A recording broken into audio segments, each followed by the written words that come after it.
poste. Et Pascal, il faut savoir que c'est vraiment un passionné du club et qu'aujourd'hui, il aurait bien aimé assurer cette fonction. Voilà. Merci, Jo. Et bon courage dans tes activités de DOS. Troisième dossier, là, on s'engage à aller très vite, nous, au niveau des questions, mais il faudrait aussi que les réponses soient aussi courtes. Il faut qu'on y mette tous une autre. Bon, on passe aux finances. Je te vois, je vois que tu changes de couleur, je te rassure, il n'y aura pas les... Je viens d'avoir un SMS. La dépêche, je fais une coupure complète puisqu'on parlait des places pour la CA. La dépêche qui est sortie dans le Corse Sport, donc, c'est un mail envoyé par la CA directement qui annonce donc les 800 places. Donc je pense qu'un coup de fil de ta part, ça peut permettre.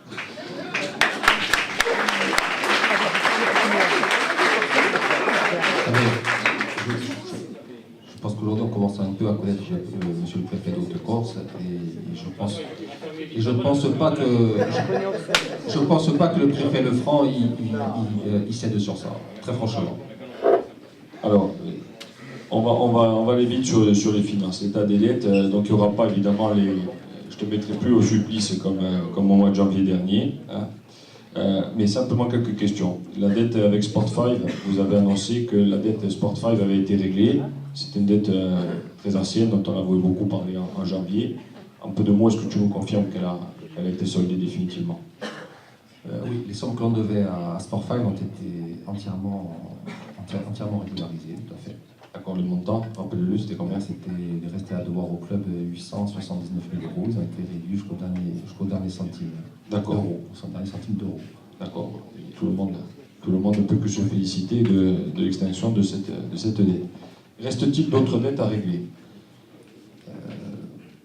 Très honnêtement, aujourd'hui, on parlait de Sport5 tout à l'heure. Pourquoi on disait la dette de Sport5? Parce que tout simplement, la dette de Sport5 est datée de 2002 et que c'est là la définition d'une vraie dette.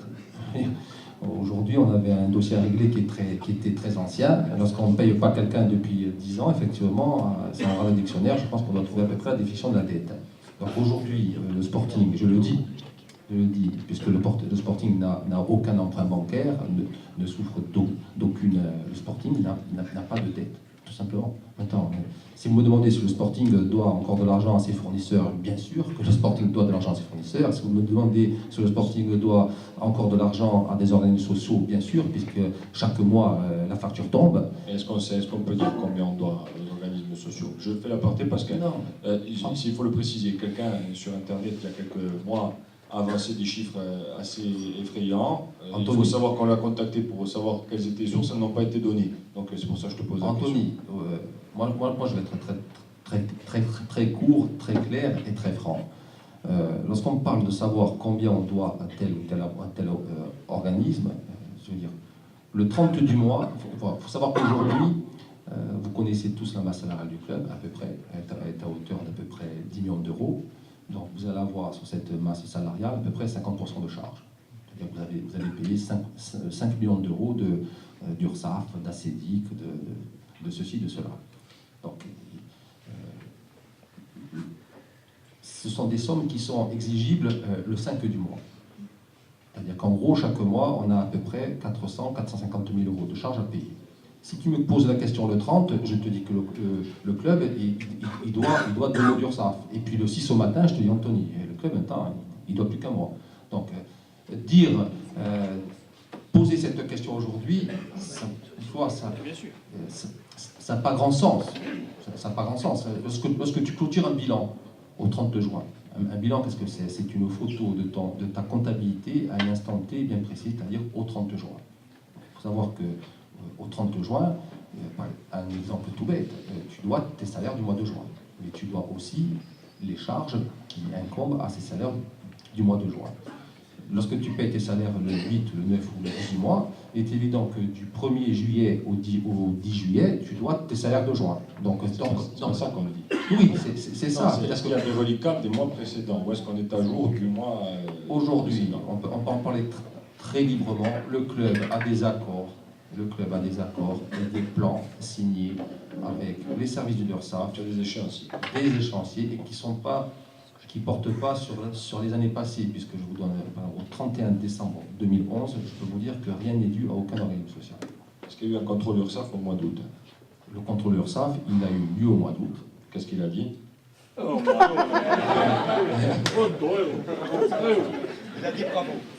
J'ai rencontré le contrôleur URSAF vendredi dernier qui m'a fait part de cette première notification.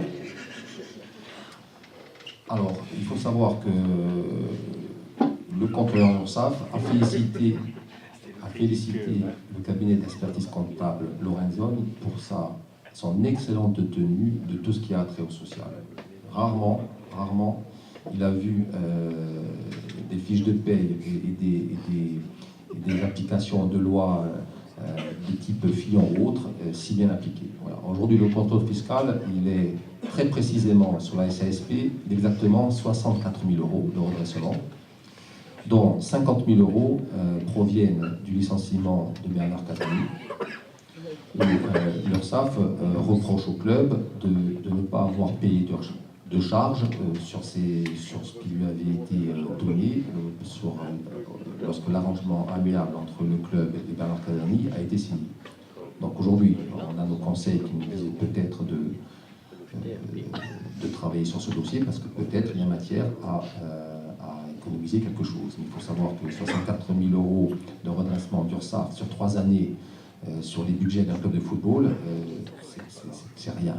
C'est peanuts, c'est rien. C'est redressé sur quelques billets d'avion qu'on paye aux joueurs et dont on nous dit c'est un complément de salaire, il faut payer. Mais ça s'est très très bien passé, il faut être tout à fait complet. Le contrôleur d'URSSAF va revenir très bientôt, cette fois-ci pour contrôler l'association. Voilà. Et on n'a pas de contrôle fiscal, donc on n'a pas de contrôle fiscal. Une question relativement courte pour accélérer le rythme un peu sur les recettes du club. Est-ce qu'il y a des actions spécifiques en cours déployées par les dirigeants pour développer le club en augmentant ses recettes cette année?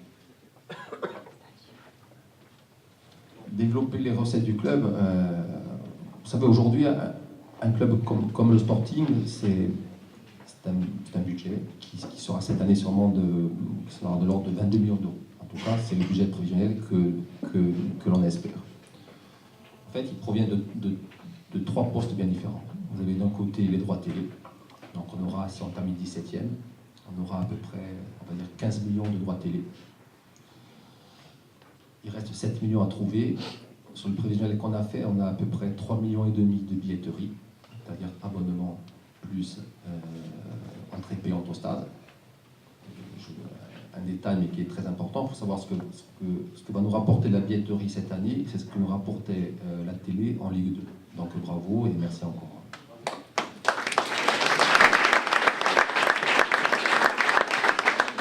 Donc 15 millions de droits télé, 3,5 millions de rentrées de billetterie d'abonnement. Les 3,5 millions qui restent, vous le savez, c'est de la pub, c'est du marketing et c'est du merchandising. Donc aujourd'hui, la télé, malheureusement, on ne pourra pas nous développer l'aspect télé. Donc c'est à l'association de clubs professionnels, c'est à la Ligue de travailler pour faire en sorte que la France évolue enfin au même niveau que les autres grands pays de football. C'est-à-dire qu'aujourd'hui, on a c'est 600 millions, les droits télé en France, c'est à peu près 650 millions par an. Il faut savoir qu'en Angleterre, c'est 1,5 milliard ou 1,6 milliard. Donc on est encore très loin de ces pays-là. Malheureusement, nous, on ne pourra pas y faire grand-chose. La deuxième partie, c'est les abonnements et la billetterie. On en a parlé tout à l'heure. Il faudra agrandir le stade. Bon, on ne pourra pas, une fois qu'on a 10 000 abonnés, une fois qu'on fait 97,1% de taux de remplissage de stage, le stade, il est évident qu'à part d'agrandir le stade, à part d'augmenter un peu le prix des tarifs, un peu le prix des places, à condition d'améliorer le confort et d'améliorer nos capacités d'accueil du spectateur au stade, ce sera difficile. Donc, les projets, oui, effectivement, pour augmenter nos recettes, c'est agrandir notre stade, c'est recevoir plus de monde, c'est donc augmenter ce poste-là. Le troisième poste, c'est quoi? C'est la pub, c'est le sponsoring, c'est le marketing. Et je pense, là je passerai la parole à Jean-Noël ou à Thierry ou à René. Voilà, c'est un poste qui est destiné aussi à être développé de manière très importante. C'est la question suivante. Non, je passerai le micro, mais effectivement, on est en train de travailler sur un poste plus précis parce que le stade, c'est un dossier qui prendra du temps. Donc les dossiers sur lesquels on travaille aujourd'hui, c'est vraiment le marketing, la pub, le sponsoring, le merchandising. Voilà. Donc pour continuer sur les recettes, donc l'aspect du sponsoring au niveau du maillot. Donc on a vu qu'il y a de nouveaux sponsors qui sont arrivés. On voudrait savoir pourquoi il n'y a pas eu de communication donc, sur l'arrivée d'Affelou sur la manche et Caporal sur le short. Est-il confirmé qu'un voyagiste va figurer sur le pocket droit? Et l'emplacement du bas du dos va-t-il être vendu? Et ensuite, par rapport à ça, combien donc aura rapporté le maillot cette année au global? Alors,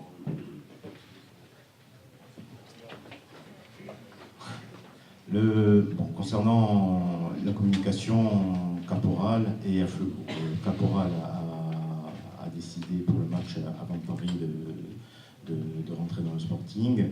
C'est une négociation qui a mis beaucoup de temps, puisqu'ils étaient en balance avec l'Olympique de Marseille. On les a récupérés, bien sûr, le tarif n'était pas le même. Pour autant, Caporal a des objectifs bien précis par rapport au marché insulaire, par rapport à son image de marque, et ils ont décidé de nous faire confiance. Alors, ils ont prévu une communication bien précise sur l'implantation, la marque et la communication de notre partenariat avec eux dans le courant du mois. Après, concernant Afflelou, c'est un peu plus compliqué. Ça a été fait un peu à l'arrache, je dois le dire. Mais c'est un budget qui est inespéré. Nous, on a forcé la main dans cette discussion-là avec eux, parce que mettre un pied avec Afflelou, c'est miser un peu sur du long terme. C'est une marque qui est assez fidèle avec ses clubs. Donc on a arraché ce contrat-là. Ce contrat-là, il a un montant honorable. On a environ 100 000 € avec la politique LED, puisqu'ils ont une autre marque qui est annoncée, qui s'appelle Claro. Donc c'est un partenariat sur du long terme, et là aussi eux proposent une communication forte. Alors, ils veulent le jouer en même temps que l'arrivée des Girondins de Bordeaux chez nous. On a accepté cette démarche-là. Donc il y a un voyagiste qui a été annoncé aussi? Non, voyagiste, non. Oui, il y a des prospections, je veux dire, des marques. Il faut bien savoir qu'on travaille avec la régie publicitaire qui s'appelle Sport & Co, qui est partenaire du club. Des démarches commerciales, on en a fait des dizaines. Après, vous avez tous accès aux informations, vous connaissez la situation financière des entreprises. C'est très très compliqué. De partenaires de voyagistes, il n'y en aura pas pour l'instant en tout cas. Et donc, est-ce qu'il y a une estimation du coût total du maillot? On avait parlé, je crois, d'1 million d'euros au départ, mais bon, comme il y a eu des nouveaux sponsors, est-ce que vous avez un chiffre? Bon an, mal an, on va atteindre l'objectif. Je dirais nous, on a l'idée de le dépasser de 100 000, 250 000 € à peu près. C'est ce qui reste l'objectif principal.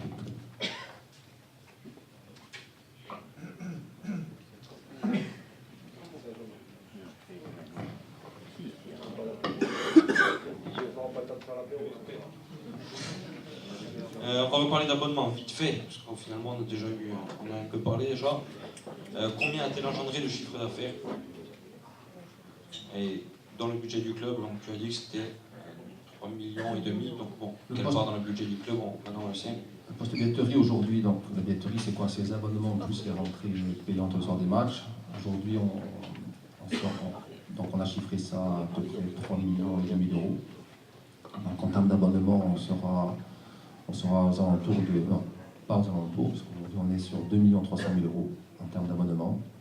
Et donc on sera sur des rentrées de matchs à hauteur de, on espère, 1 200 000 €, mais sur les premiers matchs de la saison, on a très très bon espoir d'y arriver. Donc c'est, encore une fois, tout à l'heure, vous savez, je le disais, mais on ne pouvait pas imaginer ça à un moment donné de l'histoire du club. Aujourd'hui, parce qu'on savoir que la billetterie rapporte autant que la télé nous a rapporté l'année dernière, c'est énorme. Deuxième question, alors, là c'est bien parce qu'on parlait du derby, il va peut-être falloir le faire avant le derby, ça pour rigoler un peu.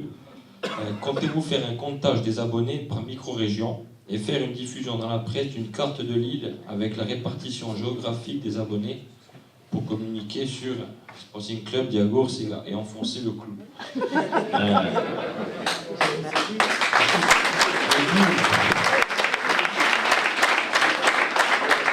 Le clou commençant par un C qui figure donc dans ACA, bien entendu. Alors c'est un sujet qui tient particulièrement à cœur à Mathieu.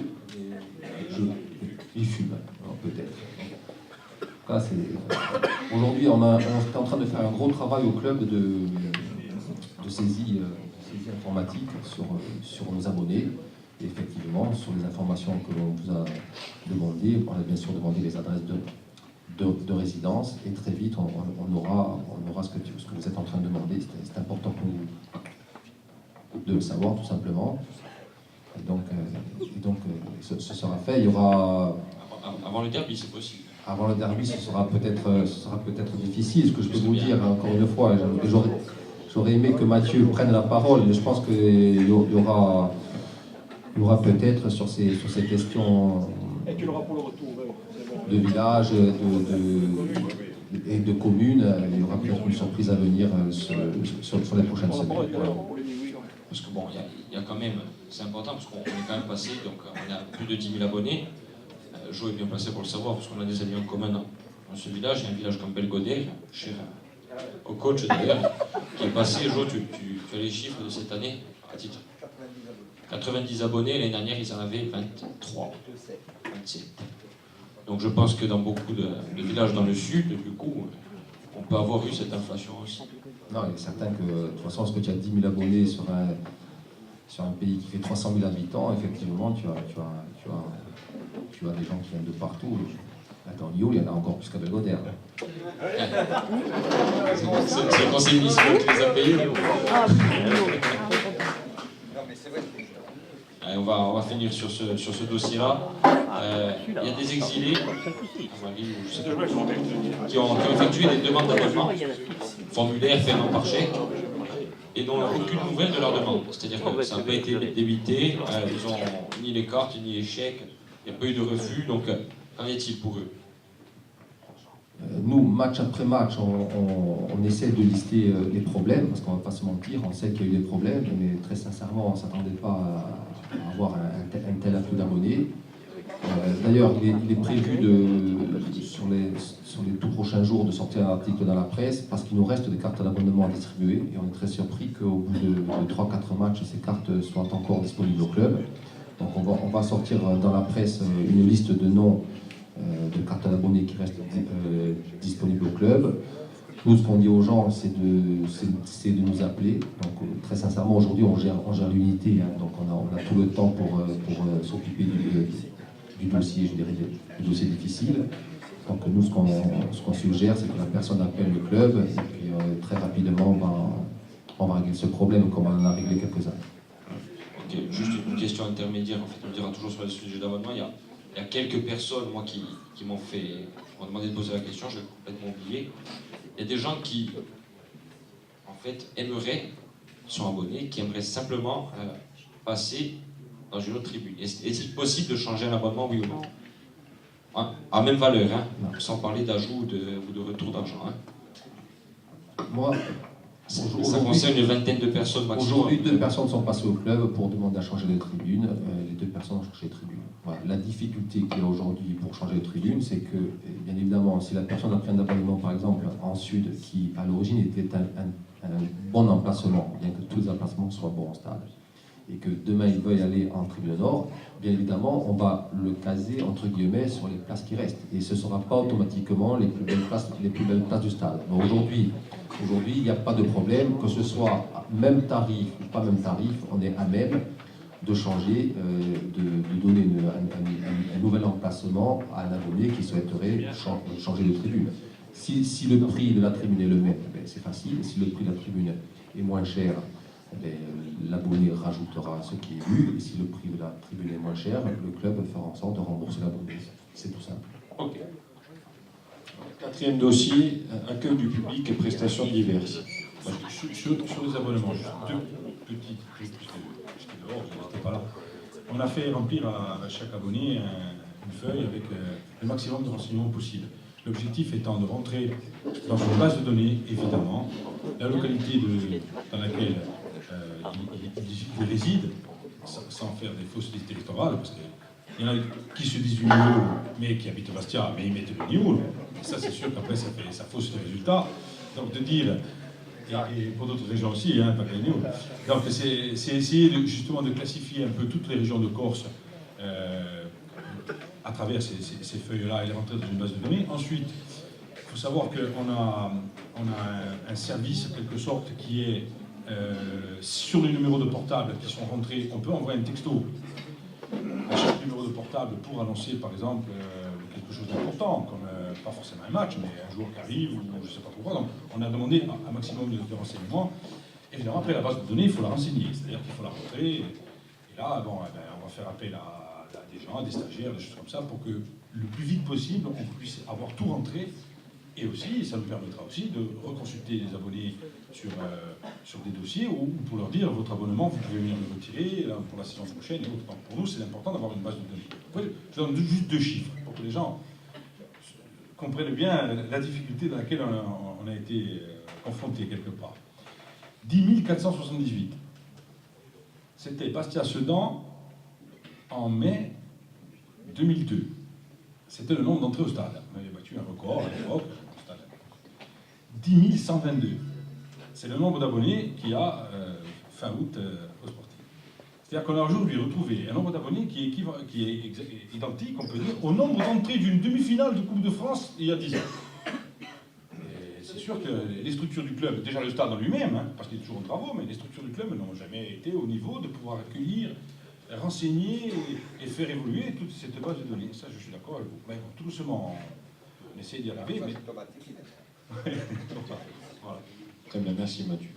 Concernant maintenant l'accueil du public et prestations diverses, il va y avoir plusieurs thèmes, boutique, billetterie, buvette, etc. Tout ce qui concerne le supporter dans ses rapports avec le club au quotidien. C'est-à-dire la prestation qu'il est en droit d'attendre, ça fait partie libre. Alors, d'abord sur la réponse la plus rapide qui intéressera tous les supporters. Il y a déjà 3 ans, Jean-François avait parlé ici dans cette salle du fameux maillot de 78. Est-ce que vous pouvez confirmer que ce maillot collector sera mis en vente pour Noël? Ça, c'est quelque chose de très important parce que ça, on va parler de ce qui va arriver dans les mois qui vont venir. C'est très important. Le 28 janvier 2013, ça fera 30 ans que Claude Pape est décédé. On a décidé de lui rendre hommage. C'est le plus grand joueur que la Corse ait jamais connu. Et à mon avis, pour longtemps. J'espère que non, mais je pense que malheureusement, des joueurs de ce talent, il n'en sortira pas tous les 10 ans. Donc on a décidé avec la famille de Claude Pape de réaliser quelque chose d'assez important, au égard de l'importance qu'il était dans le cœur des Corses. Donc il y a un maillot qui va sortir, qui sera un maillot collector, entre guillemets, avec le numéro 10 dans le dos. C'est le maillot de 78, de la Coupe d'Europe. Il y aura juste le maillot, enfin l'identique. Je ne sais pas si exactement, c'est difficile d'avoir les fibres identiques, mais bon, on dira que ça va vraiment lui ressembler. Ce sera pour début mi-décembre. En même temps, on sortira un maillot, qui sera le maillot de la Coupe de France 2013. Ce sera un maillot qui va lui ressembler, mais dans lequel il sera inscrit le nom de toutes les communes de Corse. C'est-à-dire qu'on aura, comme on avait sorti le maillot des supporters, avec le nom des supporters, on fera quelque chose où il y aura toutes les communes de Corse qui seront inscrites dedans. Ce sera le maillot de la Coupe de France 2013 du Sporting. Il ressemblera à celui de 78, sauf que la réglementation aujourd'hui nous impose une tête de mort 5 par 5, 5 cm par 5 cm. Vous imaginez alors, on se dit qu'avec la fédération, c'est plus facile de négocier qu'avec la Ligue, et on espère qu'on aura droit à faire un peu plus grand. Auquel cas, on aura une bande, je ne sais pas trop comment, on ne peut pas vous dévoiler, mais on n'a pas encore choisi, mais où on inscrira toutes les communes de Corse, ce sera le maillot du Sporting, et c'est en hommage à Claude Pape, et aussi en hommage à ce que représente le Sporting dans le cœur des Corses. En même temps, il y aura donc entre le 15 et le 28 janvier, on peut espérer, un match qui sera organisé à Porto Vecchio contre l'AS Porto Vecchio, avec le Sporting Club Bastia, où participeront plein d'anciens joueurs et d'amis du regretté Pape. sa famille s'en occupe, et on va essayer, genre, c'est un appel un peu à tous ceux qui ont des maillots, qui ont des choses qui auraient appartenu à Claude Pape. Puis on va essayer de faire en quelque sorte un musée le jour du match à Porto-Vecchio pour que les gens puissent venir visiter. On fera des vidéos, on reportera des vidéos sur notre site pour que les gens connaissent ce qui était comme joueur dans toute la France, hein, même en Europe, et surtout dans le cœur du sportif. Voilà un peu. Ce maillot il sera lié aussi à l'hommage qu'on doit lui rendre un jour de ce talent. D'accord. Vous confirmez la mise en vente pour Noël du maillot collector, hein, donc le cadeau de Noël, etc. Très bien. D'accord. Très bien, merci.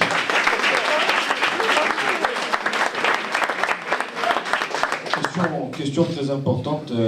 D'ailleurs, je crois que le club avait prévu de faire un point entre ce qui était prévu au départ et les lignes de crédit que vous avez, enfin les lignes budgétaires que vous aviez exposées. Ça va vous permettre peut-être de le dire. Le merchandising, donc la boutique. Hein, René.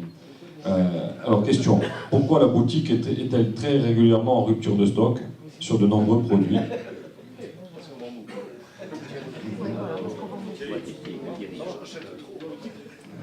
Moi, je pense que cette année, on n'a rien à nous dire sur la boutique. Si on pose la question, c'est que oui, il y a des gens qui trouvent qu'il y a des choses. On a travaillé toutes ces années sous un chapiteau. Maintenant, on a une boutique que je pense qu'elle est bien fournie. Je me pose la question pour... René, je te repose la question. Pourquoi la boutique est très régulièrement en rupture de stock? Moi, je ne pense pas. Hein. Bon, la deuxième question, pourquoi le réassort, donc ressortir par exemple le maillot, etc., mais tant de temps et en si petite quantité? Alors, je t'explique une chose. On a... Avec Kappa, tu sais le problème qu'on a eu l'année dernière. Je sais, mais il y en a qui savent. Bon, ah ben voilà. Kappa a eu une fabrication l'année dernière française. Cette année, c'est une fabrication en Asie. Et on a eu énormément de marchandises d'un coup. Mais avec le succès qu'on a eu cette année, on a vendu, je tiens à vous dire, 3000 maillots en 2 mois. C'est une chose que... L'année dernière, on a vendu 3 sur l'année. Voilà. Alors ça c'est très bien, mais là je te mets le coup de grâce. Pourquoi la qualité des maillots et de certains fagnons est-elle si mauvaise? Non, attendez, là, je suis pas d'accord. Kappa, je ne fais pas l'avocat de Kappa, attention. Hein. Mais je trouve que cette année, la qualité est meilleure. On va être sérieux. On nous dit le maillot c'est 75 €, je suis très sérieux. 75 €, c'est le prix moyen d'un maillot professionnel, etc. Ça, tout le monde l'a compris. C'est vrai que les gens ne sont pas habitués aujourd'hui à payer tant, mais c'est comme ça et c'est vérifiable partout. L'avis qu'on a, et je suis obligé de te le dire parce que c'est ce qui nous est dit. On a une gamme Kappa, l'année dernière on nous a expliqué, on nous a dit c'est parce que c'était Kappa France. Cette année c'est Kappa Asie, c'est en Asie. Le problème c'est qu'aujourd'hui on a des gens qui viennent nous voir en disant j'ai acheté le maillot de cette année, la qualité n'est pas top, au bout d'une dizaine de lavages ça commence à partir, et la même personne vient vous dire j'ai un maillot Kappa, donc même l'équipe Monti, de la Rome ou de la Sampdoria, et ce maillot-là, ça fait 5 ans que je l'ai, il n'a pas bougé. Donc pourquoi le maillot du Sporting, Kappa France ou Kappa Asie, il part en couille rapidement, et ce qui fait dire à certains supporters que le maillot n'est pas de bonne qualité? Est-ce qu'on peut avoir une réponse là-dessus? Non, si tu veux, on s'est retrouvé dans un dilemme il y a quelques mois, c'est que d'abord, Kappa, c'est pas Kappa Italie, et ça a été, je veux dire, on a été... si tu veux, un peu, pas choqué sur la façon de nous proposer un produit. C'est-à-dire que nous, on est comme vous, hein, nous on voit le maillot de l'AS Roma, on voit la Sampdoria, on l'a touché. Il faut savoir qu'aujourd'hui, la production italienne n'a rien à voir avec la production française. Et on vit avec une équipe entière qui travaille d'une façon avec l'Asie, directe, et on n'a pas la même qualité que le maillot de l'AS Roma. Bon, il faut savoir aussi une chose, c'est que l'AS Roma, quand ils achètent leur maillot, ils n'achètent pas au même prix que nous, ils achètent beaucoup plus cher, mais la quantité est énorme. Ils doivent vendre quelque chose comme 20 ou 30 000 maillots, il ne faut pas l'oublier. Bon, maintenant, je vais te dire, on est déçus aussi. Je veux dire, on ne peut pas dire aujourd'hui que... C'est pas des critiques contre la gestion du secteur merchandising. On parle de aujourd'hui, quand René dit on a commandé des maillots, on est monté à Nantes, on a vu les graphistes, on a joué sur la qualité, on nous a mis les 2 maillots de l'AS Roma, de la Sampdoria, on a regardé les prix. On s'est dit, bon, nous, on veut une qualité, on veut que les gens payent 75 € le maillot, d'accord, mais on veut de la qualité. Et quand on a reçu le maillot, On n'a pas reçu le maillot qu'on voulait exactement sur les fibres. On nous a expliqué Kappa nous a dit qu'aujourd'hui, Toulouse a les mêmes maillots, que Evian a les mêmes maillots. Regardez les shorts. Bon, on se dit les équipementiers aujourd'hui en France ne sont pas comme l'Italie. On en est désolé. Est-ce qu'il y a moyen on a un contrat de 3 ans, c'est ça, sur Kappa. Est-ce que l'an prochain, on peut avoir droit à Kappa Italie ou est-ce qu'on va avoir un Kappa Océanie ou en Amérique du Sud? Non, possible. Bon. Ils nous ont garanti le même maillot que l'AS Rome l'année prochaine. Voilà. Bon. Mais est-ce que c'est marqué noir sur blanc, ça? Parce que ça, il faut le faire écrire. Kappa France, c'est comme si c'était une franchise. C'est pas Kappa. Ils ont le logo, mais en fait c'est une entreprise qui existe en France et qui a le nom. Mais ils fabriquent ce qu'ils veulent, ils font ce qu'ils veulent. Alors ils peuvent nous raconter que c'est les mêmes que les maillots italiens, mais nous on sait que c'est pas les mêmes. Il suffit de regarder, et c'est pas du tout les mêmes. Il fait ce qu'il veut. Le français, il fait ce qu'il veut. Il n'est pas obligé de suivre les préconisations italiennes. Voilà. C'est comme un concessionnaire. Anthony, moi je pense que c'est comme tout. Tout à l'heure on parlait du stade, on parlait de l'équipe, on parlait du club. Et je veux dire, aujourd'hui, bon, on parle de Kappa.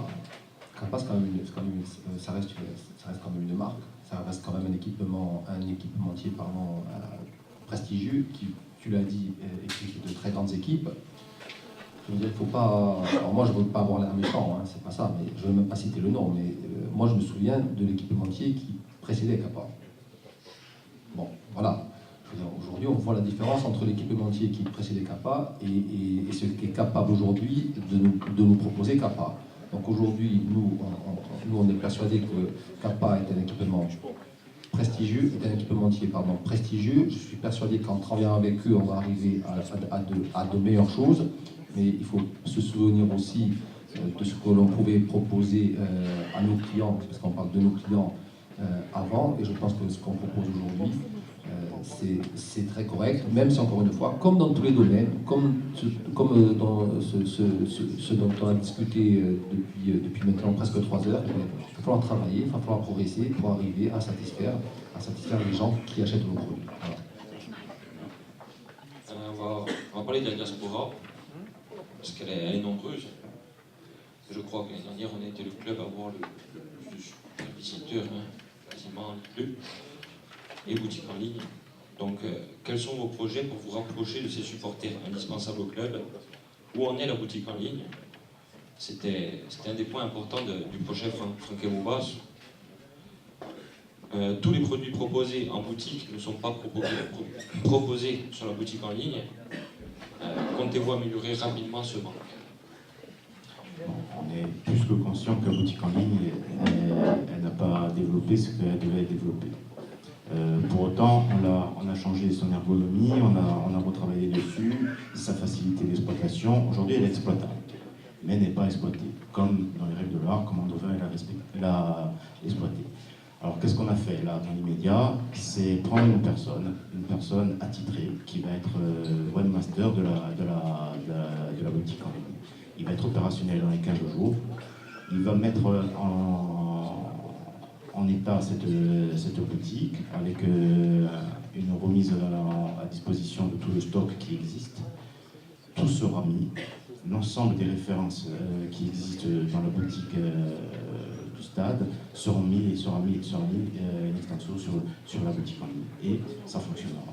Et on a la capacité, on a un objectif d'environ 15 à 20 ventes par jour. C'est largement jouable et une personne est largement sera attribuée à cette fonction-là. Et puis vous allez voir que la boutique en ligne sera à la hauteur de ce que vous attendez. Moi, je vais parler, j'ai un souvenir, il y a très longtemps, cette boutique en ligne fonctionnait, on avait dessus donc tous les produits de la boutique, mais il fallait des semaines avant de recevoir le produit. Donc il va y avoir en plus de la partie internet, on dira, une gestion des stocks qui va être forcément plus compliquée. Gestion des stocks, le programme que l'on a mis en place, qu'on a rétabli et qu'on a remis en place par rapport au développement qu'on a fait l'année dernière, vous souvenez-vous que la boutique n'est plus la même, permet de gérer un stock infini. Ça, c'est pas un souci. Après, le stock, il il sera géré par la personne, c'est-à-dire qu'à partir du moment, parce qu'on est sur un stock commun entre la boutique et la boutique en ligne, il n'y aura pas un stock bien prédéfini par rapport à la boutique en ligne. S'il n'y a plus de produit, il y aura une réactivité immédiate sur la personne qui va être dédiée à la boutique en ligne et pourra mettre en stop sell, on peut parler un peu anglais, la référence qui la vente qui est plus référencée. Mais il y aura un après-vente derrière, il y aura un interlocuteur, tout ça c'est prévu, c'est une des priorités du mois de mai.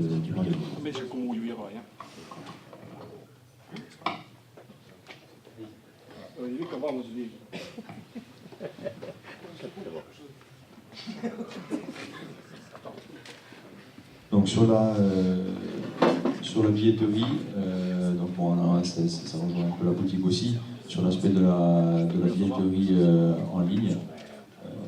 Est-ce que la billetterie en ligne va être mise en place? On pense que ça permettrait d'attirer pas mal de monde, en parallèle des points de vente qui sont déjà mis en place pour les matchs.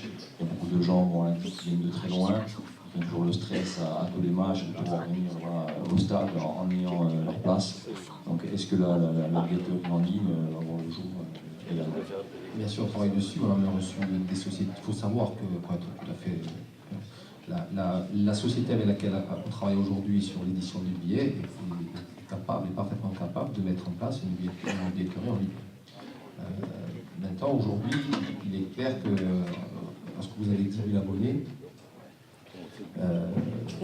la billetterie en ligne, même si elle est nécessaire, bon, je ne vais pas dire qu'il ne faut pas la faire, mais elle devient, je ne vais pas dire qu'elle devient compliquée à gérer, mais presque. Parce que sur toute la période où vous allez faire vos abonnements, il va être difficile en même temps de vendre des billets en ligne, et ça, c'est pas possible, parce que vous allez avoir une personne qui va venir acheter son abonnement et qui va choisir son emplacement. Au même moment, la personne qui est à la maison, elle va vouloir choisir son emplacement, elle ne va pas pouvoir parce qu'elle a vu l'abonnement et vice-versa. Donc il est évident que c'est un produit qu'il faut mettre en place. On va le mettre en place très rapidement. De la même manière que l'on va mettre en place sur la carte d'abonnement le code barre, c'est nécessaire aussi. Parce qu'aujourd'hui, je ne vous cache pas qu'on n'est pas convaincu que tous les gens qui rentrent au stade, ils ont une carte d'abonné ou un billet. Très franchement, on n'est pas convaincu que... Voilà, il faut en parler, il faut avoir le courage d'en parler. On sait qu'aujourd'hui, il y a des cartes qui servent plusieurs fois. On le sait. Donc, très vite, le code barre va être mis en place et très vite, la billetterie en ligne va être mise en place, même si aujourd'hui on compense, et là très bientôt on aura un point de vente supplémentaire sur la commune de Montréal. Donc même si on essaie, par ces points de vente, justement, de faire en sorte que les gens qui sont un peu loin et qui veulent aller et qui veulent venir au stade, ils aient la possibilité quand même d'acheter un billet. Voilà. Mais ce sont des dossiers sur lesquels on travaille et qui seront à coup sûr pour la saison prochaine mis en place. Alors, autre question cette fois-ci aussi lancinante, celle des buvettes. Alors je sais que Paul Pévinil, qui gère les buvettes, nous fait l'honneur souvent de participer à nos réunions. Je sais qu'il est là ce soir, je ne sais pas s'il est parti. Très bien, donc Paul. Donc la double question, une pour Paul, une pour le club. Alors, beaucoup de supporters se plaignent de la qualité de prestations dans les buvettes du stade. Coca sans bulle, eau chaude, aliments très moyens. De plus, contre Saint-Étienne, à la mi-temps, il n'y avait plus d'eau, alors que tout le monde savait que la tribune Est devait être rapatriée en Ouest, puisqu'il y avait une fermeture par huis clos. Pourquoi? Donc, pourquoi tout cela? Alors, j'en profite pour le dire, parce que c'est une rumeur qui a couru à Bastia, et Paul le sait, puisque je l'ai vu tout à l'heure. Est-il vrai qu'on a fait payer l'eau du robinet 2 € ce jour-là? Donc ça, c'est une question qu'on est obligé de poser, parce qu'il y a des gens qui disent à Bastia, le poids de la rumeur, il est très nocif, et on le sait. Hein. Donc c'est peut-être ce soir le moyen de crever l'abcès sur toutes ces questions. Et la question ensuite pour le club, c'est est-ce que le club a un intéressement sur ces buvettes?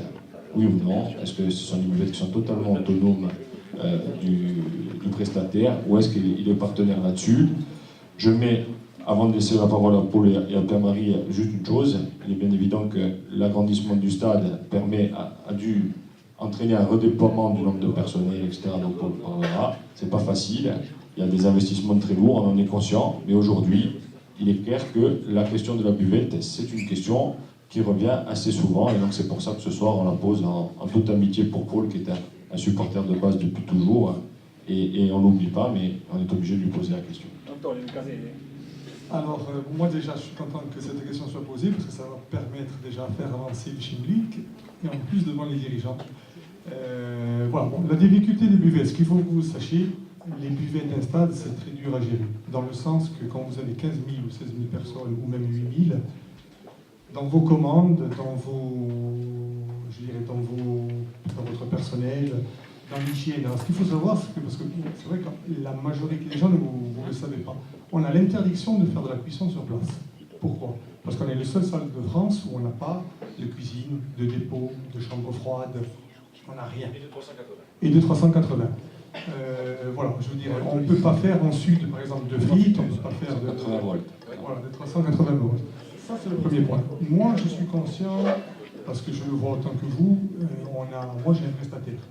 C'est-à-dire qu'il y a des gens qui font des sandwichs qui sont aux normes européennes, qui sont enveloppés, qui sont transportés en frais, qui sont faits à une température, tout ça. Et c'est sûr, quand on fait ça, quand on fait des milliers de sandwichs, parce qu'on parle de milliers de sandwichs, on n'a pas le pain, on travaille en ultra frais, mais lorsqu'il commence à faire un sandwich à 3h du matin et qu'on le vend à 8h le soir, le pain, il est moins bon que si on le faisait sur place.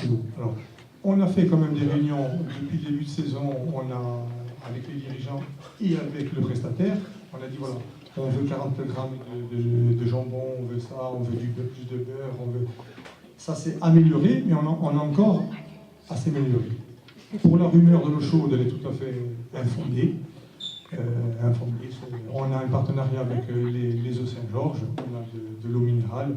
Maintenant, s'il y en a un, vous savez, c'est comme vous, sur Internet, on peut dire, voilà, j'ai vu ça, tout ça, c'est très facile. C'est infondé. Maintenant, l'autre problème aussi qu'on a, c'est que cette année, comme a dit le coach, comme a dit le président, on est passé de la nationale à la première division. Et ce qu'il faut savoir, et j'en profite, et je le dis en toute amitié avec les dirigeants, ils ont investi 600 000 dans le stade, dans le truc, ils ont acheté des joueurs, ils ont fait une belle boutique, et tout ça. Je mets les dirigeants et la CAB, les buvettes, elles n'existent pas. C'est-à-dire que les buvettes, et je ne suis pas gêné de dire ça devant les dirigeants, et j'étais là avec d'autres dirigeants, c'est-à-dire que tous les ans, on exige des prestations, tout ça, ainsi de suite, mais moi j'ai rien. Tout ce que vous voyez au stade, c'est Paul Pierrini, à titre personnel, qui l'a fait. C'est-à-dire que le chalet, c'est moi qui l'ai payé. La buvette en est, en dur, c'est moi qui l'ai faite. L'électricien, c'est moi qui le paye. Je dirais, tout ce qu'il y a là, un investissement à peu près de 40 000 €, c'est fait à titre personnel. Et je le demande, je ne dis pas ça pour critiquer le club ou la CAB, tout ça, mais je dirais, quand il pleut, tout disjoncte. Je ne peux pas faire de frites parce que je n'ai pas de 380. Je suis interdit de faire les steaks hachés par rapport au service vétérinaire. J'ai toutes des contraintes qui font qu'à la fin, vous parlez du coca sans bulle.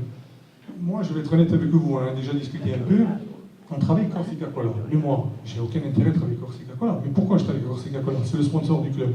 Par correction du club et du partenaire, je ne me vois pas travailler avec Orangina.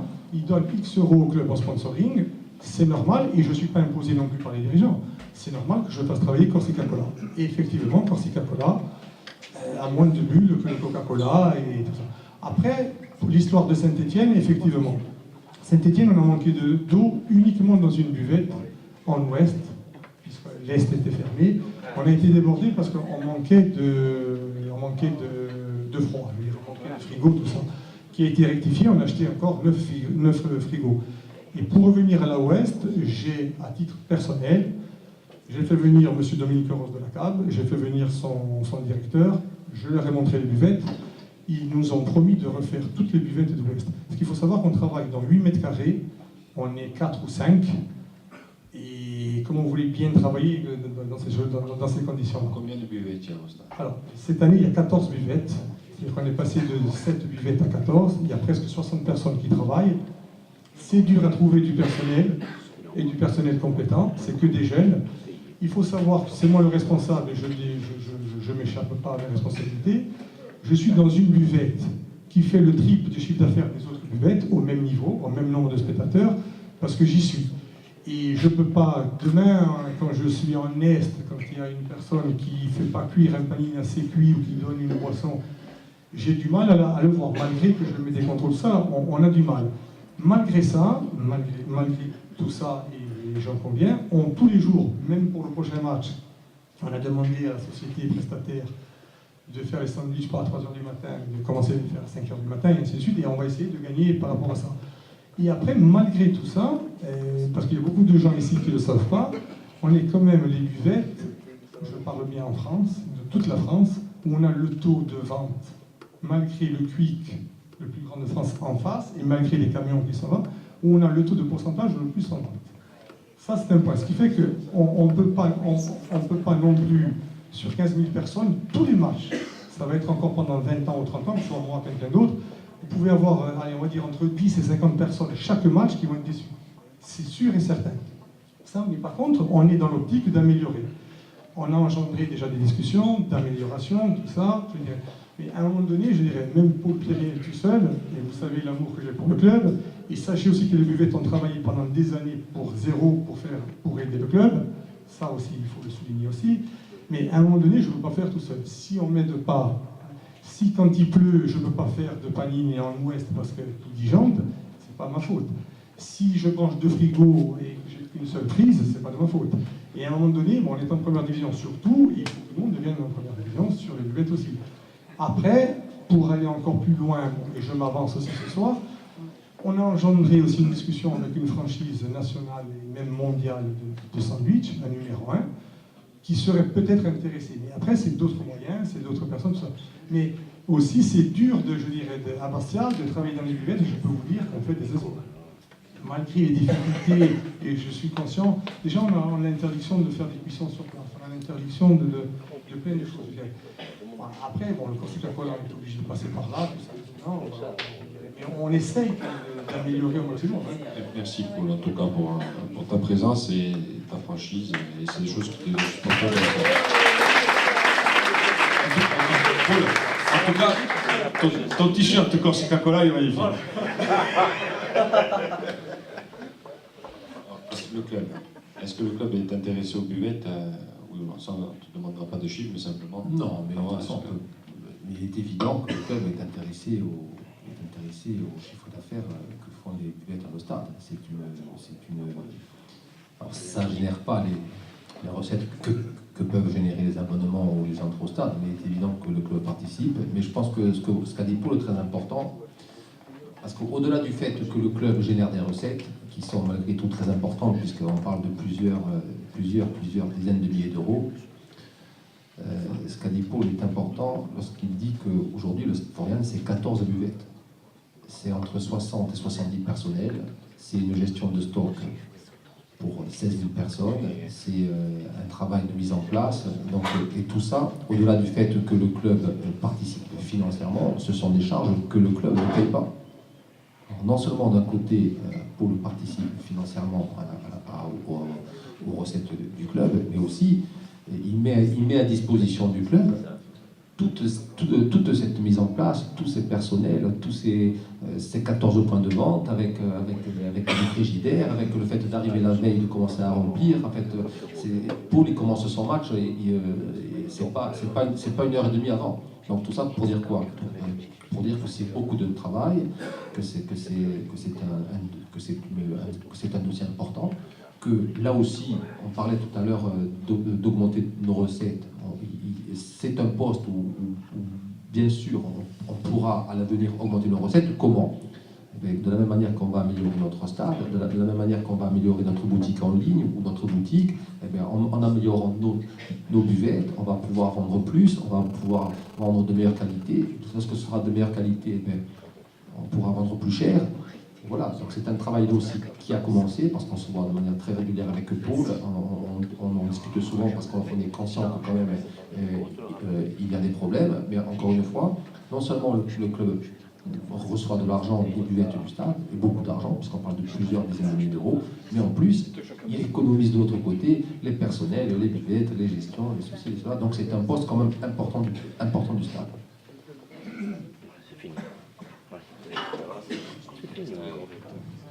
presque fini. On parlait de la web TV, de la communication. Donc, dans la question, il y en a plusieurs. Je vais vous faire des coups.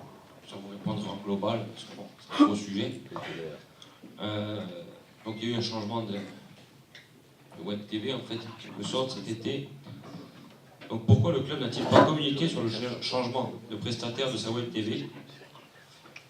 Autant les interviews d'avant-match et les mini-reportages de Philippe Jave sont pas mal, autant les lives d'après-match de M. Mosque, pour ne pas le citer, laissent fortement à désirer. La qualité vidéo et le son sont souvent...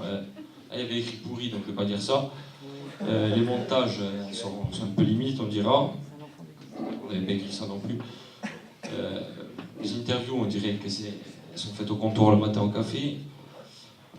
Problème de vision sur l'iPhone et smartphone en général, pas faire de pub.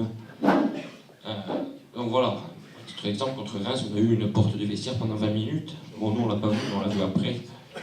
Donc, quelles décisions vont être prises pour corriger ça, sachant que c'est la vitrine du club, notamment pour la diaspora, et qu'incontestablement, ça joue dans l'engouement autour du club, et que ça a beaucoup joué les 2 dernières années, notamment sur l'engouement autour du club. Pourquoi les autres médias insulaires, RCFM, France 3 notamment, ne sont jamais mis à l'honneur sur la web TV? Ce sont pourtant les partenaires historiques du club qui l'ont accompagné dans sa renaissance. La web TV étant hébergée sur Dailymotion et étant très regardée, avant en tout cas, il avait été évoqué la possibilité d'un partenariat avec Dailymotion qui aurait pu générer des rentrées financières avec de la publicité. Est-ce toujours d'actualité? Donc, on va tout dans le sac. Question très vaste. Donc, pour parler du changement, il y a une particularité avec l'accession en Ligue 1, c'est que le club est exposé, énormément exposé par les médias. Et la priorité du club, c'était maîtriser sa communication et surtout avoir la possibilité de revendre ses droits d'image. Donc, encore une fois, on a grandi trop vite, ou très vite, et se mettre à jouer SCBTV comme on pourrait jouer OMTV ou quoi que ce soit, on n'en a largement pas les moyens. Mais pour autant, il faut commencer à s'y préparer. Alors s'y préparer comment?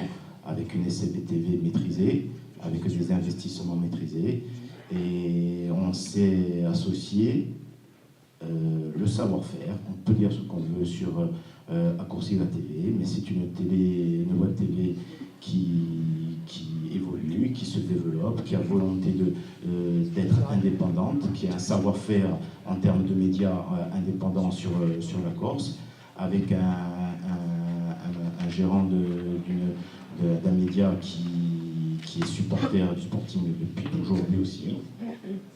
Et on a trouvé un accord économique, parce qu'on parle aussi de l'essentiel, il fallait un accord économique. Juste une parenthèse, on avait une proposition d'Onzeo pour collaborer avec eux. On l'a refusé pour justement apprendre et comprendre comment on pouvait marcher, comment on pouvait développer une web TV. Alors, on fait un tour de piste, je dirais. C'est une année charnière pour nous. On essaie de comprendre, d'analyser. On est là, on a constitué une équipe. Après, dire qu'on a changé de prestataire, non, puisqu'on parle du même monde, mais reste un prestataire du club. Le coach l'a signalé, il reste toujours un prestataire du club. Il a sa propre société, puisqu'il est auto-entrepreneur. On va s'attacher à ses services pour également le centre de formation. Pour autant, la web TV, dans le cadre que vous connaissez aujourd'hui, vous avez dit, ça évolue, ça s'améliore de semaine en semaine, il y a un réel programme. Après, reste la gestion du match, du live. Alors c'est véritablement des essais. Donc pour faire du live, faire des essais de live, on a bien été obligé de se jeter et d'assumer ce qui se passe pendant ce live-là. C'est peut-être pas heureux, c'est peut-être pas grandiose, mais encore une fois, c'est un tour d'essai et on assume pleinement ce qui s'est passé et on va faire qu'améliorer ce qu'on doit améliorer pour que le live soit à la hauteur de ce que peuvent attendre les gens de la diaspora essentiellement. Non, ben, si on prend des professionnels, ça doit être nettement meilleur que ce qui a été fait avant. Oui, on peut prendre des professionnels, mais les professionnels, ce sont des professionnels. Hein. Et maintenant, pour moi, les gens qui travaillent à Corsica TV, c'est des gens qui sont professionnels et ils sont en partenariat avec nous. Moi, je suis pas là pour faire des procès d'intention sur les gens. Ah non, mais les gens, ils sont là avec nous et ils nous aident. Et nous, on apprécie toutes les aides à ce niveau-là. L'image, je trouve qu'elle empathie, hein, personnellement. Pour en ce qui concerne les autres médias, RCFM... J'allais justement parler de ça. Moi, je pense qu'aujourd'hui, on a des liens très très forts, et tu l'as dit, historiques, avec RCFM ou F3 Corse ou Yastil, on peut l'appeler comme on veut. Et moi, pour parler avec eux tous les jours, on n'a vraiment pas l'impression qu'on ait mis ces gens-là à l'écart. Bien le contraire. Il faut savoir que, par exemple, sur chaque déplacement, dans un avion, dans un vol affrété, on a quand même l'autorisation du staff. Il faut savoir que un journaliste de RCFM a son siège réservé. Donc, si on voulait vraiment ne plus collaborer avec que ce soit RCFM ou Viestil, on s'y prendra autrement. Aujourd'hui, il n'est pas question de nous priver ou de nous séparer de médias comme RCFM ou Viestil, et bien au contraire, on va participer de manière encore plus importante cette année avec Foot et Bast. On a des projets d'émission avec Laurent Mitchansi. On est en train peut-être de signer des contrats pour la peut-être rediffusion du match le lundi soir. Aujourd'hui, on ne peut pas nous reprocher de nous être éloignés de RCFM ou de Viestil, parce ils sont tous les jours avec nous, ils sont les premiers informés de tout. Après, il a fallu faire un choix. Le choix, c'était lequel? C'était d'avoir notre propre média. On nous a demandé aujourd'hui de progresser, on nous a demandé d'aller de l'avant. Aujourd'hui, tous les grands clubs, ou tous les clubs, beaucoup de clubs de Ligue en tout cas, ont leur propre média, et nous avons fait le choix d'avoir notre propre média. Alors c'est vrai que peut-être tout n'est pas parfait aujourd'hui, mais Jean-Noël l'a dit, on travaille aussi, de la même manière que le stade n'est pas parfait, de la même manière que l'équipe n'est pas parfaite. Aujourd'hui, SCB TV, c'est pas parfait, mais ça a le mérite d'exister, ça a le mérite d'aller de l'avant, et je suis sûr que de la même manière que nos maillots Kappa l'année prochaine seront de meilleure qualité, et bien la Web TV sera de meilleure qualité aussi l'année prochaine. Il faut laisser du temps au temps. Et sincèrement, nous, on pense que ça va aller. Encore une fois, on est parti avec pas grand-chose. On s'est associé à Corsica TV parce que les moyens techniques qu'ils ont en leur possession sont très importants. Ça nous a fait faire à nous certaines économies en termes d'achat de matériel et autres. On travaille en pleine collaboration avec eux. Il n'est pas question d'éloigner les autres médias du club. Mais encore une fois, on a fait le choix d'avoir notre média. Ce qu'on dit nous, c'est que par exemple l'an dernier, vous aviez des montages des matchs avec la bande sonore de RCFM, ça n'est plus. Il y avait des émissions où on traite du sporting, notamment sur France 3, tu parlais de Laurent Mitchansi, son émission n'est plus diffusée sur la Web TV. Voilà. Donc il faut aller sur la Web TV de Doumé, qui est une Web TV privée et personnelle, pour aller retrouver des choses qui étaient très appréciées du public au cours de ces 2 dernières années. Quand on dit que Dailymotion nous proposait un partenariat peut-être avec des rentrées d'argent, il faut voir aussi qu'on était avec des nombres de vues de nos vidéos qui étaient de niveau Ligue 1, parce qu'il y avait aussi certaines choses qui étaient faites. Voilà. Donc aujourd'hui, il faut le dire, c'est pas très clair pour nous. On se retrouve avec 2 Web TV où chacun y trouve son compte, etc. Une du club SCB TV, celle de Doumé où il nous met des émissions qui sont en rapport avec la vie du club. Nous, ce qu'on aimerait aussi, c'est que sur les médias du club, chaque fois qu'on parle du club, il puisse trouver des références là-dessus. Parce qu'on avait peut-être une Web TV officieuse qui était de niveau supérieur à ce qu'on était. Et aujourd'hui, on veut conserver une Web TV de niveau supérieur. Voilà. Et c'est vrai, comme tu as dit, qu'il y a encore du travail à faire. Nous, ce qu'on voudrait, c'est avoir des résumés de matchs avec Jean ou Jean-Phi, etc. Parce que c'est des gens qui ont accompagné le club ces 2 dernières années. Parce qu'il y a des matchs où c'est leur voix qui restera ancrée dans la mémoire des supporters. Aujourd'hui, on ne comprend pas pourquoi, et c'est plus eux. Et pourquoi l'émission de Laurent, lorsque tu es invité, ou lorsque le coach est invité, il n'y a pas l'émission de Laurent. Voilà. Ça nous dérange. Parce qu'on a l'impression que, pour des raisons intermédiaires, il y a des médias qui sont écartés. Alors, si on y voyage avec vous, vous êtes amis, vous vous embrassez, vous buvez certainement des coca en déplacement, mais c'est pas pour autant qu'on a l'impression que ce soit véritablement l'osmose à l'intérieur de la Web TV. On a l'impression qu'il y a des exclus et qu'il y en a d'autres, des exclusivités, pas des exclusions. Voilà. Et ça, quelque part, on trouve qu'au-delà de la qualité des interviews, etc., où effectivement il y a du travail à faire, il y a aussi, tout le monde a participé à la reconquête du club à la Renaissance. Vous l'avez dit, Corsica TV a été un partenaire clair de cette remontée. Ils ont toujours couvert nos réunions, ils ont toujours couvert le club. C'est aussi le cas des autres. C'est avec l'ensemble des médias insulaires qu'on est remonté. On ne comprend pas pourquoi aujourd'hui, dans la CBTV, on n'entend pas parler des autres médias. Non, après, je pense que c'est des faux procès, parce que on a de dire qu'on a de d'excellentes relations avec les médias insulaires, c'est une évidence, et qu'on les respecte, parce qu'ils ont toujours été là. Et nous, on continuera toujours à travailler avec eux. Pour autant, c'est la SCPTV qui travaillera avec eux et qui va défendre ces droits d'image. Nous, le postulat de base, c'est nos droits d'image. À partir de là, il a fallu qu'on s'associe avec un savoir-faire. Ce savoir-faire, on ne l'avait pas. En tout cas, on avait une équipe qui se résumait à une personne.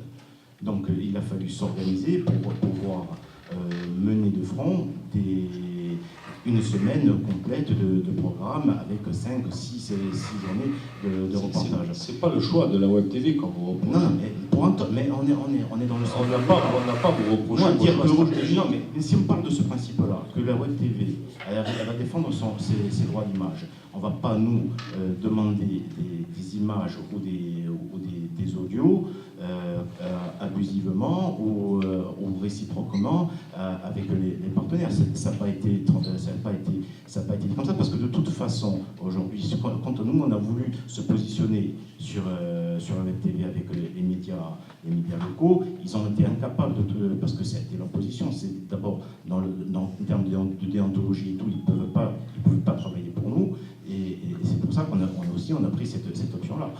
Après, on parle de la qualité. Moi, je veux bien qu'on parle de la qualité des journalistes, mais les journalistes, il y en a sur la Web TV, quand on a Philippe James et d'autres qui font les interviews. Je pense que le niveau de reportage est à la hauteur de ce qu'on a réalisé. On l'a dit sur... Juste une parenthèse sur Dailymotion. Dailymotion, le contrat a été signé. Il est en place. On a eu sur le mois de septembre plus de, c'est Jérôme peut me le confirmer, à peu près 175 000 à 200 000 vues. Tous ces vues-là sont rémunérées au regard du contrat que l'on a eu avec Dailymotion.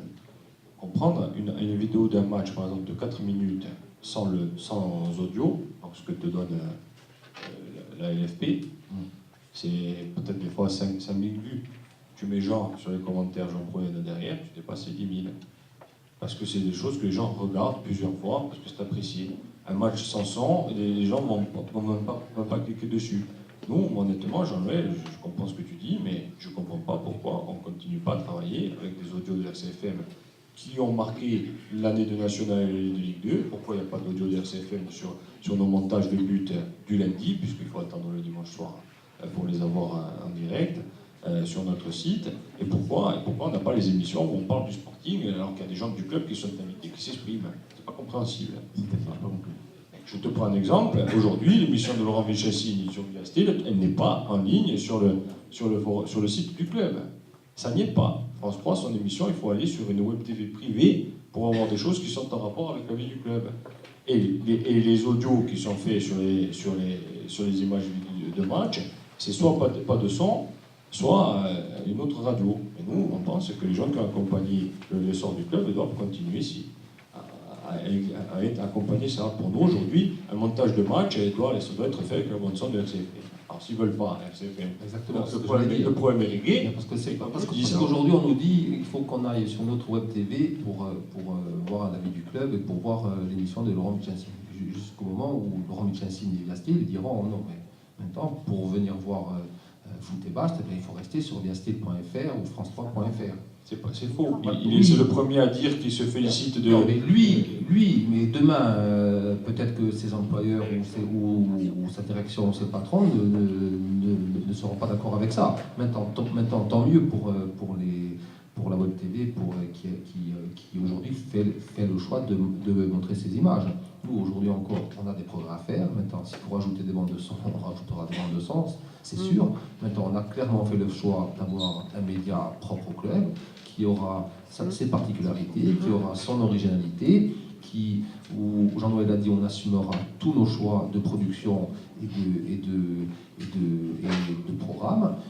Et voilà, maintenant, encore une fois, il nous reste beaucoup de travail à faire. Il n'est pas question aujourd'hui de nous couper de quelques médias que ce soit. Aujourd'hui, Doumé peut en parler. Lorsqu'on fait des conférences de presse, on fait des conférences de presse. C'est-à-dire que si on était tordu, on dirait à Doumé, non mais tu n'es pas journaliste, tu n'as pas le droit d'être là, et donc tu n'as pas le droit de filmer. Et puis, et puis Doumé TV, il ne montrerait pas la conférence de presse du Sporting. Aujourd'hui, on est beaucoup plus intelligents que ça. On a Doumé est là, il peut le confirmer. Aujourd'hui, il travaille à la Ligue, on a d'excellents rapports avec tout le monde et avec lui en particulier. Il continue à travailler pour le club, il rend d'immenses services au coach. Il a sa société à laquelle on va faire régulièrement appel pour faire des montages. Encore une fois, Web TV, c'est un choix du club. Il y a du travail à faire, on est d'accord, mais on ne reviendra pas dessus, c'est clair. Et encore une fois, aujourd'hui, ce qui est en jeu, c'est les images du club. Parce que l'image, tout le monde se bat pour les images. Alors moi, je vais peut-être faire rire, mais je peux vous dire qu'il n'y a pas longtemps, on a vendu nos images, je parle sous le contrôle de Jean-Noël, à FR3 et à l'équipe TV.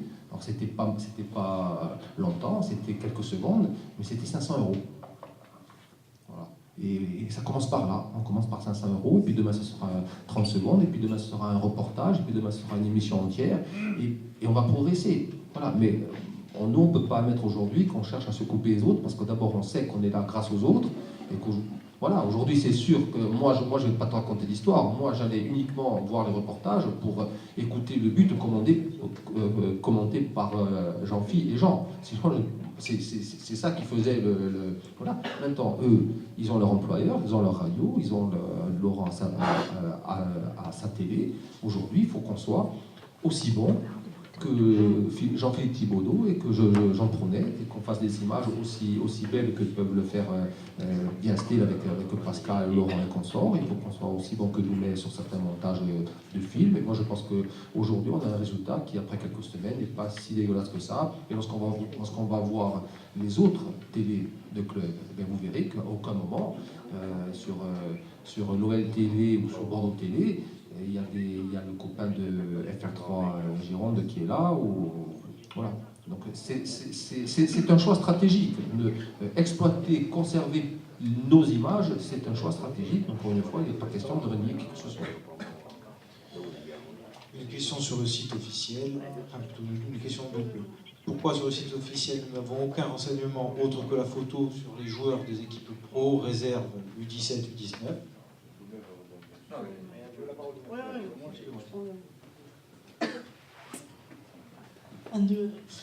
Donc, si je suis là ce soir, c'est à la demande du CSB.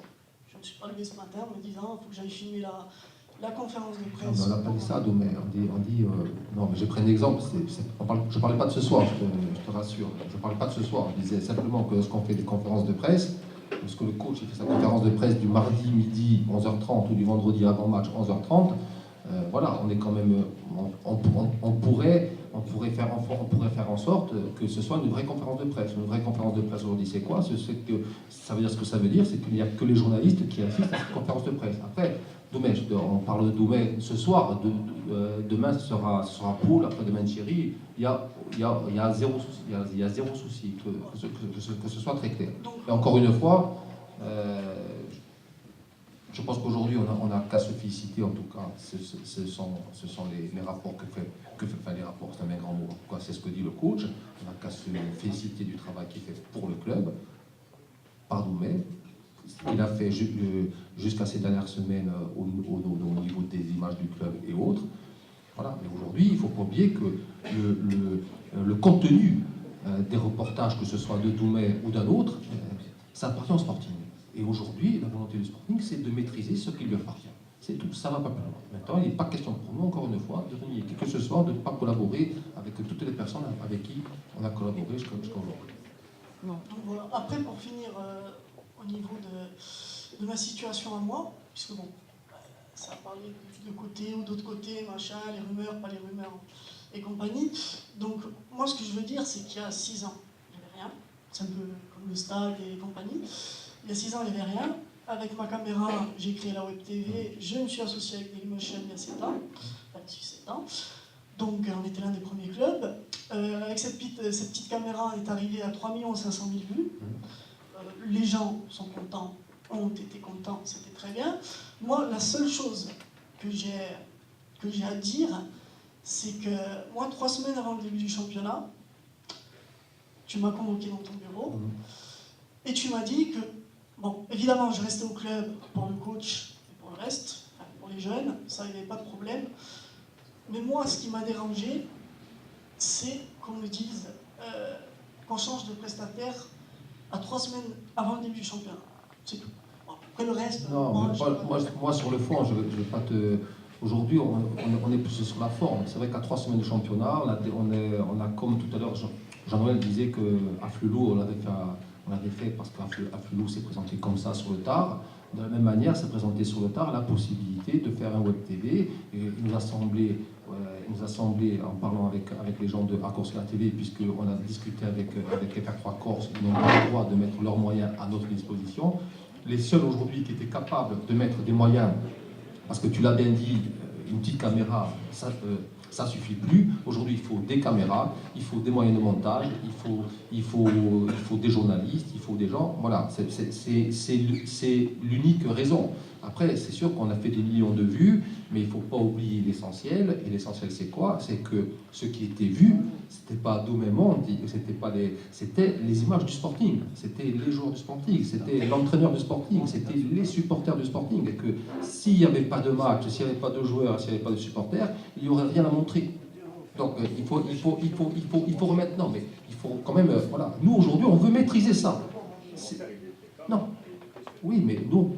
Mais arrivé à un certain niveau, on a pensé, après on a peut-être tort, hein, mais en tout cas, on le répète, c'est notre choix, on a pensé qu'il fallait qu'on se dirige vers des gens qui avaient plus de moyens que Domaine en avait aujourd'hui. Maintenant, Domaine, nous aujourd'hui, c'est le marché il fait comme il est fait. Moi, on souhaite toute la suite possible à Domaine. On souhaite que la petite Gabera elle devienne de grande, et puis qu'il y en ait une autre demain, et puis une troisième après-demain, qu'on ait une vraie société de télé, de production d'émissions, d'images, et peut-être que demain, on ira voir Domaine, et ben, nous, Domaine aujourd'hui, ton savoir-faire fait qu'on a envie de travailler avec eux. Mais aujourd'hui, on a fait le choix de travailler avec un autre prestataire. Maintenant, encore une fois, je le répète, c'est la dernière fois que je le répéterai, ça n'entache à rien. Les rapports, les bons rapports, parce que Domaine aujourd'hui, c'est le représentant de la Ligue au niveau des médias, les soirs de match, je parle sous son contrôle, ça se passe très très bien. Oui, voilà. Moi, pour conclure, voilà, c'est tout. C'est-à-dire que le club a fait son choix de prestataire. Ok, il n'y a pas de problème, c'est vous les dirigeants, c'est vous les patrons. Donc voilà, après ça sera aux gens de juger si le contenu est bon ou mauvais. Voilà, moi, c'est sûr que ce sera le client final qui décidera du fait, et on est conscient qu'aujourd'hui on a quelques points à faire.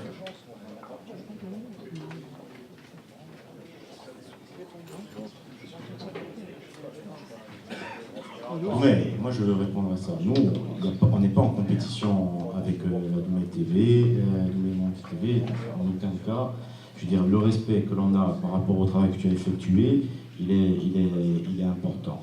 Nous, ce qu'on a pris comme décision, alors peut-être de façon très très court terme, ça a été la démarche qu'a fait Onzeo et sur lequel on a décidé au dernier moment de réfuter, et pour lequel il fallait bien trouver une solution par rapport aux problèmes qui s'imposaient à nous au début du championnat.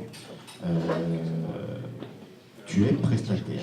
D'accord, tu es prestataire de service, donc ça veut dire que le temps que tu vas travailler pour la SMTV, tu vas la facturer.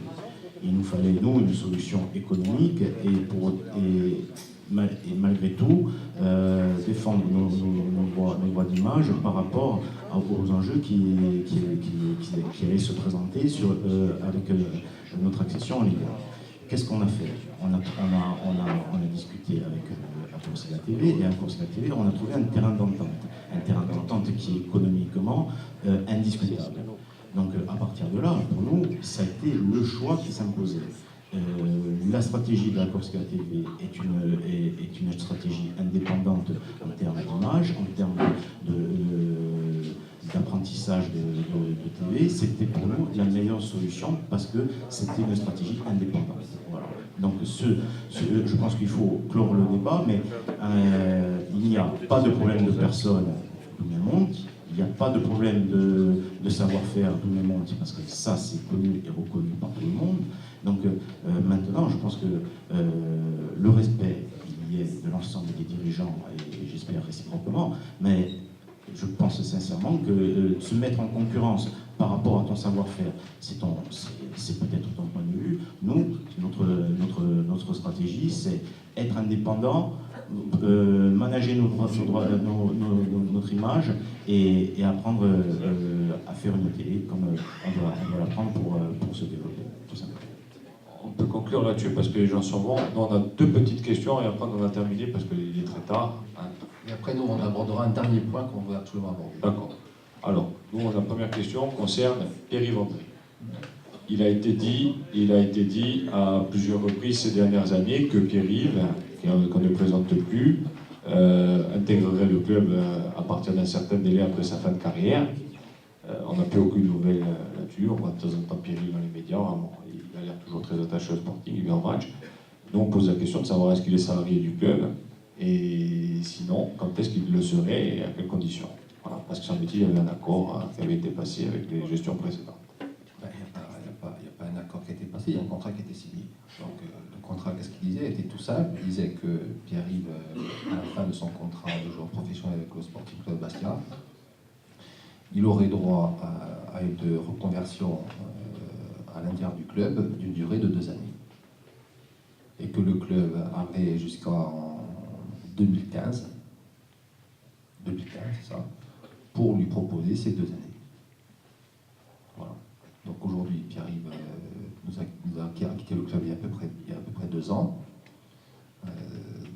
On entretient toujours, je vous rassure, d'excellents rapports avec Pierre-Yves, puisqu'il était dans mon bureau en fin de semaine dernière. On est en train de travailler effectivement sur le fait de sa reconversion. Après, on ne va pas être des hypocrites. Hein. Aujourd'hui, on a une organisation au club qui fait que il faut trouver, parce que c'est pas tout de dire il faut trouver un poste. Mais quel poste? L'administratif, c'est ça, il devait entrer dans l'administratif. Bon, tu comptes. Je sais pas, c'est un contrat, il est écrit. Non, j'ai pas, sincèrement, j'ai pas les termes du contrat. Nous, aujourd'hui, c'est qu'on travaille sur le dossier, on a encore du temps pour y réfléchir. Mais une chose est sûre, c'est que le Sporting a toujours rempli ses engagements, a toujours respecté ses contrats avec tous les joueurs qui sont passés au club, avec tous les entraîneurs, avec tous les gens qui ont eu un contrat au moment donné au club. Et le club respectera son contrat avec Pierre-Yves, c'est-à-dire qu'à un moment donné, il lui proposera, dans les termes de son contrat, une reconversion au club, sauf à faire comme beaucoup font ce qui sont joueurs, c'est-à-dire à résilier à l'amiable, tout simplement. Donc aujourd'hui, on est en train de bon terme, pourquoi pas, puisque Jean-Noël et José en parlent, pourquoi pas journaliste à SCB TV, pourquoi pas. Oui, puisqu'il est prestataire de la Ligue, je crois qu'il intervient. Il intervient sur le pays, il est consultant. Très bien. Dernière question, toujours pour les ressources humaines, c'est un sujet qui nous tient à cœur à tous, on a évoqué à plusieurs reprises en réunion, l'université, les partenariats avec l'université.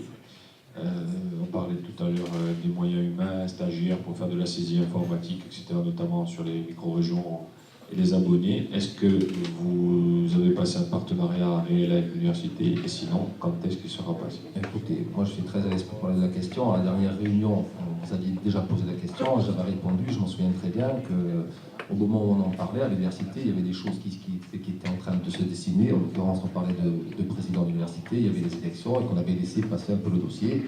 Moi, je peux vous dire qu'on a reparlé du dossier il n'y a pas très longtemps avec M. Kalendi, avec Jean-Baptiste, qui, vous savez, de toute façon, est originaire du NIO, qui a conservé son poste de bras droit quelque part du président de l'Université de Corse, qu'on va se voir très bientôt. Je crois même que Jean-Baptiste était peut-être ce soir sur Foot et Basque ou sur une émission, je ne sais pas. On va très rapidement en reparler. Il est évident qu'on va profiter du savoir-faire et des formations qui sont faites à l'Université de Corse pour qu'à un moment donné, établir des liens entre l'université et le sporting. Ça paraît évident. Ça paraît évident. On a terminé pour ce qui est de nos questions à nous. Si tu veux ajouter quelque chose, s'il y a quelqu'un de la salle quelque chose. Nous, on voulait juste préciser, José a commencé à en parler. Moi, je pense ce qu'on va retenir, c'est surtout, en sortant, on va retenir ce qui s'est dit. On va tout retenir, c'est certain, mais ce qui sera dit en dernier sera aussi retenu de manière peut-être plus importante. Nous, on voudrait revenir sur le dossier de la sécurité. Parce qu'aujourd'hui, pas plus tard qu'hier, on a eu une réunion pour la préparation du match de 3, et le message, on ne va pas se mentir, on est entre nous, il est clair. Le message, il est clair. De la même manière dont on nous dit qu'il n'y aura plus de PV, sauf cas vraiment extrême, on nous dit, bon, aujourd'hui, ce qui est arrivé contre le PSG, il n'est plus question, et c'était les paroles du préfet de Haute-Corse, il n'est plus question que ça se reproduise. Aujourd'hui, on travaille main dans la main. Lorsqu'il dit main dans la main, ce n'est pas uniquement le préfet, le club, c'est le préfet, le club, les services de police, les supporters. Je pense qu'il vous parlera aussi, lorsque vous le verrez, de ce dossier. Mais le message, il est très clair. C'est-à-dire qu'aujourd'hui, quelque part, on nous fait confiance. On nous dit on va travailler main dans la main. Mais surtout, ne nous trahissez pas. C'est-à-dire qu'aujourd'hui, on nous dit montrez-nous que vous êtes capable de. Montrez-nous que vous êtes capable de faire en sorte qu'aujourd'hui, sur Florian, il ne se passera plus rien, ou pas grand-chose. Donc, ce qu'on veut dire, c'est qu'aujourd'hui, on a les choses en main, en ce qui concerne l'aspect sécurité. Ce que j'ai dit, c'est nous. Et qu'il faudra qu'on travaille les uns et les autres de manière importante, de manière rapprochée, et qu'aujourd'hui, il y a des gens, moi je le dis, je le dis tout net, il y a des gens qui nous attendent peut-être au tournant. Alors, ne leur donnons pas l'opportunité, fût-elle infime, ne leur donnons pas l'opportunité d'un moment donné de nous dire, vous avez vu, on vous l'avait dit, nous on s'en occupe plus, mais c'est pas mieux. Voilà. Alors, c'est pire. Donc on sait qu'il va y avoir dans une saison des moments peut-être difficiles à gérer. Alors on ne va pas se renier aussi. Florian doit rester Florian, nos tribunes doivent rester nos tribunes, nos supporters doivent rester nos supporters, acharnés. Il faut que nos joueurs, et on leur a répété tout à l'heure. Mais attention, il ne faut pas oublier encore une fois que non seulement on a toujours 2 matchs avec sursis au-dessus de la tête.